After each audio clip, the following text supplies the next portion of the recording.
नमस्कार। जब मैं ये कहानी पढ़ रही थी तो मुझे कबीरदास जी का एक दोहा याद आ रहा था कि हिंदू कहे मोहि राम पियारा, तुरक कहे रहीमाना, आपस में तो लड़ लड़ मुए, को मरम न जाना। कबीरदास जी की ये बातें जितनी आज प्रासंगिक प्रतीत हो रही हैं उतनी शायद सदियों पहले भी थी और आगे भी रहेंगी। हिंदू, मुस्लिम, सिख, ईसाई सभी इस भारत माता की संतानें हैं, लेकिन आपसी वैमनस्य, द्वेष और घृणा के कारण ये आपस में ही कट मर रही हैं। वास्तविक मर्म क्या है इसे कोई जानता ही नहीं। आज की कहानी शरणदाता भी हिंदू मुस्लिम सांप्रदायिक दंगे पर आधारित है, जिसके लेखक अज्ञे जी हैं।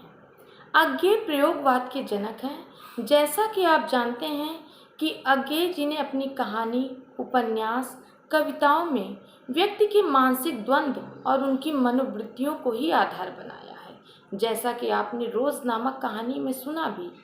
परंतु इस कहानी में उन्होंने घटनाओं को प्रधानता दी है, व्यक्ति के चरित्र को उभारा है। हो सकता है इसका प्रमुख कारण इसका परिवेश रहा हो। तो चलिए आज की कथा को सुनते हैं। कहानी के दो प्रमुख पात्र हैं, रफीकुद्दीन और देविंदर लाल। रफीकुद्दीन एक वकील हैं और इस कहानी को अग्रसरित और गतिशीलता प्रदान करने का कार्य दो प्रमुख पात्र और भी करते हैं, जिसमें शेख अताउल्लाह हैं और उनके पुत्री जैबुन्निसा है। कहानी का प्रारंभ लाहौर में रह रहे दो मित्रों देविंदर लाल और रफीकुद्दीन के वार्तालाप से होता है। 1947 का समय है और भारत पाक विभाजन हो रहा है, जिसके अंतर्गत लाहौर पाकिस्तान में शामिल होने जा रहा है। हिंदू मुस्लिम सांप्रदायिक दंगे भड़क चुके हैं। लाहौर का पाकिस्तान में शामिल होने के कारण वहाँ पे जो हिंदू थे वे अल्पसंख्यक वर्ग में आ जाते हैं। अपने जान और माल की सुरक्षा के लिए वह भारत के सीमावर्ती क्षेत्रों में जाने लगते हैं, जो भारत की सीमा में है। देविंदर लाल को रफीकुद्दीन बार बार मना करता है कि आप ना जाइए, मैं आपकी जान और माल की सुरक्षा की जिम्मेदारी लेता हूँ। जहाँ हिंदू मुस्लिम दंगे भड़के हुए थे, वहीं रफीकुद्दीन जैसे उदार मुसलमान भी थे, जिन्होंने अपनी जानों पर खेलकर भी हिंदुओं को उनके घर तक पहुँचाया और उनकी सीमा तक पहुँचाया। देविंदर लाल डेली रोज सबसे यही पूछते कि क्या सलाह बनाई है, कब चलना है, कब। तो सब यही जवाब देते, देखा जाएगा, जो होगा देखा जाएगा, यहीं रहेंगे और कहाँ जाएंगे। और अगले ही दिन वे देखते कि वे हिंदू कहीं ना कहीं गायब हो जाते। अंत में उस मोहल्ले में सिर्फ अकेले वही हिंदू बचते हैं। फिर रफीकुद्दीन उनसे बार बार आग्रह करते हैं, जब उन्हें यह आशंका होती कि आज आतंकियों का हमला इस मोहल्ले पर भी होने वाला है। बहुत समझाने बुझाने पर देविंदर लाल अपना ट्रंक और अटैची लेकर अपने ज़रूरी कागजातों और सामान को लेकर रफीकुद्दीन के घर आ जाते हैं। जैसे ही वह रफीकुद्दीन के घर आते हैं, कुछ ही समय पश्चात आतंकी उनके घर पर हमला करके उनके घर के ताला को तोड़ देते हैं और लूटपाट करके उस घर पे आग लगा देते हैं। देविंदर लाल अपनी आंखों से ही अपने आशियाने को जलते हुए देखता रहता है और एक मूक और बधिर की भांति शांत होकर चुपचाप बैठा रहता है। रफीकुद्दीन ने देविंदर लाल को घर से बाहर निकलने के लिए मना कर दिया, लेकिन आप जानते ही हैं सच्चाई कभी छुपती नहीं। धीरे धीरे यह अन्य बिरादरियों तक पता चल गया कि देविंदर लाल को रफीकुद्दीन ने अपने घर में शरण दे रखी है और बिरादरी के द्वारा उनके ऊपर दबाव बनाया जाने लग गया। भय और चिंता रफीकुद्दीन के ऊपर साफ झलकने लग गई। देविंदर लाल के बार बार आग्रह करने पर उन्होंने बताया कि बिरादरी उन पर दबाव डाल रही है और उन्हें देने के लिए कह रही है, लेकिन फिर भी वे नहीं देते। वे उन्हें धमकी दे के जाते हैं कि अगर आपने इन्हें हमारे हवाले नहीं किया तो हम जबरन इनको ले जाएंगे। रफीकुद्दीन की चिंता बढ़ जाती है और वह चोरी चुप्पे रात के समय अपने परम मित्र शेख अताउल्लाह के घर उन्हें पहुंचा देते हैं, सुरक्षित पहुंचा देते हैं कि कुछ दिन वहां रहने के पश्चात उन्हें सम्मान पूर्वक उनके घर तक पहुंचा दिया जाएगा। देविंदर लाल जब वहां पे पहुंचते हैं तो देखते हैं एक अहाता है और वहां अहाते में गैरेज से सटी हुई एक कोठरी है। चारों तरफ अंधेरा ही अंधेरा है। कोठरी में कहीं से भी प्रकाश आने की व्यवस्था नहीं है। सिर्फ अहाते में एक हल्का सा प्रकाश आता है, जिसके जरिए जहाँ उन्हें 2-3 गड्ढे खुदे हुए दिखते हैं। ऐसा मालूम होता है वहाँ पर वह व्यवस्था उनकी नित्य क्रिया के लिए किया गया था। घर के अंदर वे जाते हैं, देखते हैं ना कोई संगी है, ना कोई साथी, ना बात करने के लिए कोई है। चारों तरफ वीरानियां हैं और वह खुद को एक जेल के कैदी से भी बदतर जिंदगी में पाते हैं। तभी उन्हें अहाते की दीवार पर एक परछाई दिखाई देती है और वह परछाई एक बिलार की थी। यहाँ लेखक ने बिलार शब्द का प्रयोग इसलिए किया है क्योंकि वह नर था, इसलिए बिल्ली ना कहकर उसे बिलार कहा गया। लेखक ने बताया कि जब देवेंद्र लाल वहाँ जाते हैं और उस बिलार से ही अपनी दोस्ती कर लेते हैं। बिलार के संग खेलना उनकी रोज़ की दिनचर्या बन गई थी और साथ ही साथ वह यह भी अनुमान लगाने का प्रयास करते कि उस घर में आखिर रहता कौन कौन है। और अनुमान लगाते लगाते उन्होंने यह जाना कि उस घर में एक बूढ़ी औरत है जो शेख अताउल्ला खां की माँ है, एक स्त्री है और उनके एक पुत्र और पुत्री है। पुत्र का नाम आबिद और पुत्री का नाम जैबुन्निसा है। उन्हें दिन में शाम के समय एक बार खाना मिलता था। खाना खाने के लिए तो पर्याप्त होता था, लेकिन उनकी इच्छा नहीं करती थी कि दिन भर वह एक ही प्रकार का खाना खाएं या दिन भर वही खाना खाएं। खाना खाने के पश्चात वह बिलार को खाना खिलाते थे और इस प्रकार उन दोनों में बहुत ही घनी दोस्ती हो गई थी, मानो वह उनका जीवन साथी ही हो गया था। जैबुन्निसा की आवाज़ बहुत ही मधुर और सुरीली थी और विनम्र थी। उसको सुनकर जब उसके पिता जैबू जैबू बुलाते थे और वह जवाब देती थी, तो उनके मन में यह भावना उड़ती थी कि इतने विनम्र आवाज़ वाले लोग भी इस प्रकार कत्लेआम कर सकते हैं, लोगों को मार सकते हैं, इतने निर्दयी हो सकते हैं, इतनी हैवानियत उनके अंदर हो सकती है। और वह सोच में डूब जाते थे। कुछ समय बीतने के पश्चात एक दिन उनके पास खाना आया। उस घर के खाने की विशेषता यह रहती थी कि मुसलमानी खाने के साथ साथ हिंदू धर्म से संबंधित खाने भी उस घर में बनते थे। छोटे छोटे फुलकों को, मांस को और साथ में रबड़ी को देखकर उन्हें अपने घर की याद आ जाती है और वो प्यारे प्यारे फुलकों को अपने हाथों से टटोलने लगते हैं। टटोलते टटोलते अचानक उनके हाथ जो है उस पुड़िया पे पड़ती है जो 3 रोटी के तहों में रखी गई थी। उनका मन सशंकित हो जाता है और वह उस पुड़िया को उठाकर अहाते में आ रही हल्की सी रोशनी में ले जाते हैं, जिस पर लिखा हुआ था कि कुत्ते को खाना खिला कर ही भोजन करिएगा। अब उनके रोंगटे खड़े हो जाते हैं और वह सोचते हैं इतना बड़ा विश्वासघात। अब उनकी समझ में यह नहीं आ रहा था कि मैं किसको और कैसे खाना खिलाऊं। तभी उनकी नज़र उस बिलार पर पड़ती है। वे सोचते हैं नहीं, जिस प्रकार यह शरणदाता मेरे साथ छल कर रहा है, उसी प्रकार यह भी तो मेरा शरणदाता, मैं भी तो इसका शरणदाता और ये मेरा शरणार्थी है।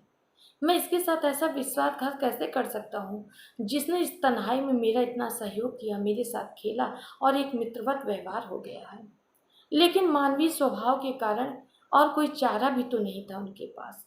उन्होंने बिलार को बड़ी प्यार से बुलाया और उस दिन पहले खाना ना खाकर बिलार को खिलाया। जानवर बोल भले नहीं पाते, लेकिन खाते समय उन्हें यह आभास हो जाता है कि इसमें कुछ गड़बड़ जरूर है।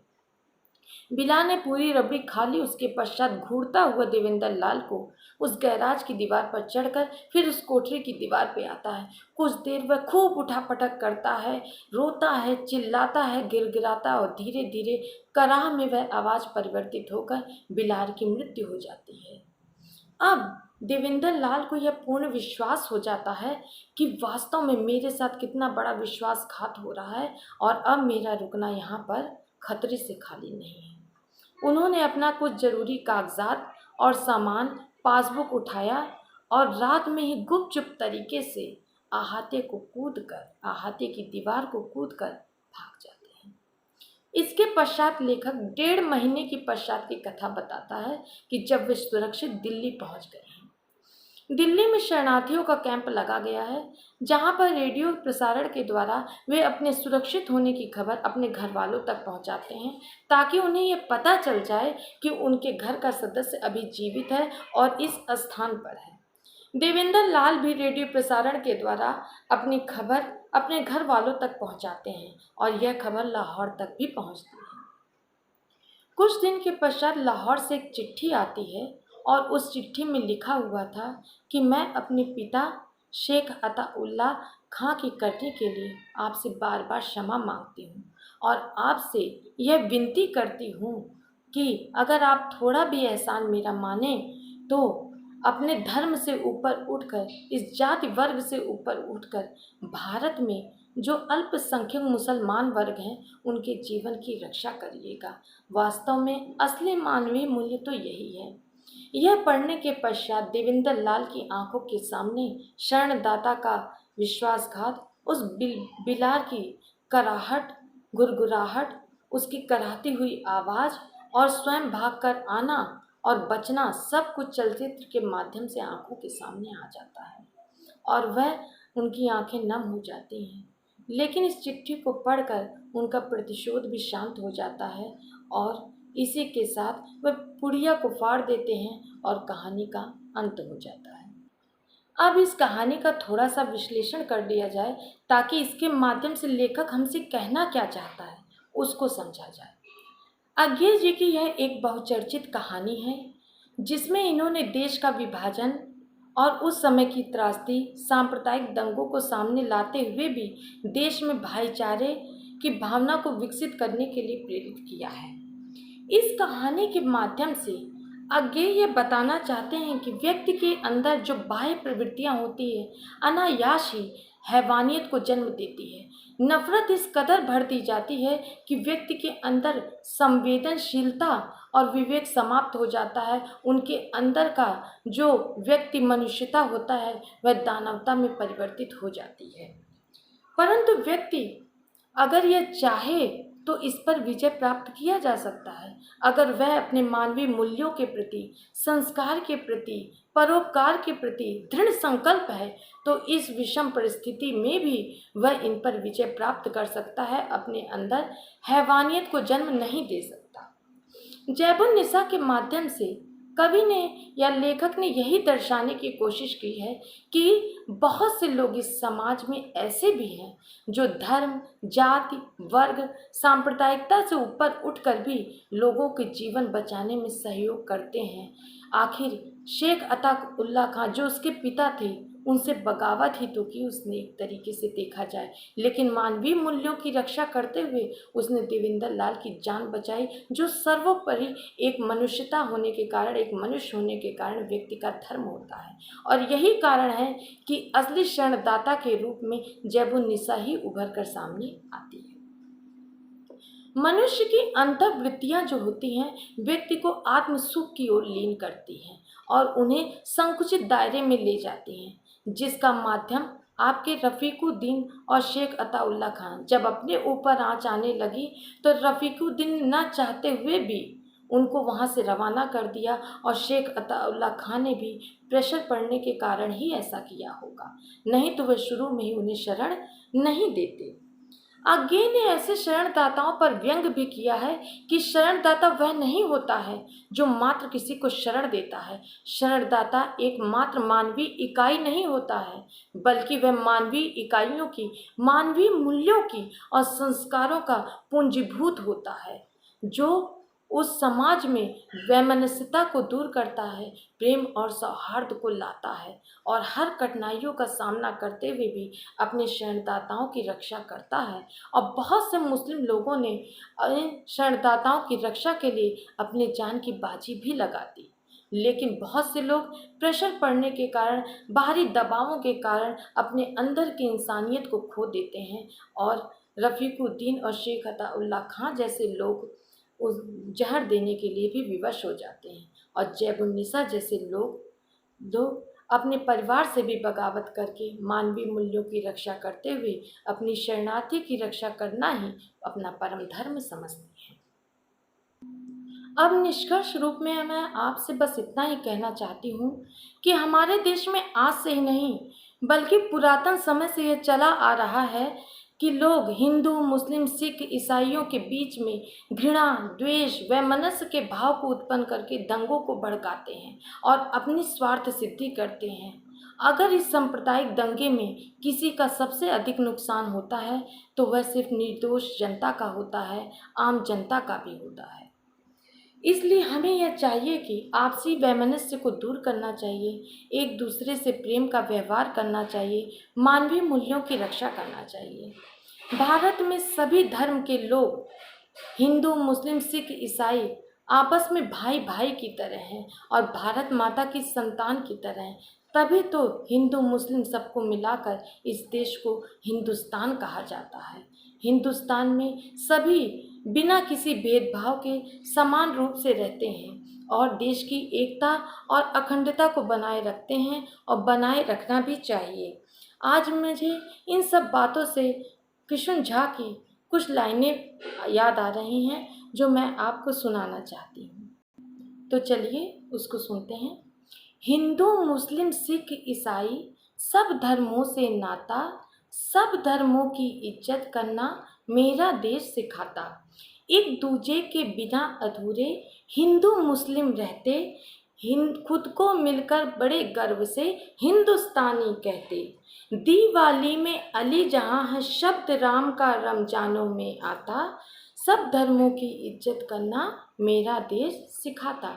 यह भारत जो है अनेकता में भी एकता स्थापित करता है और सभी धर्मों को समान रूप से सम्मान भी देता है।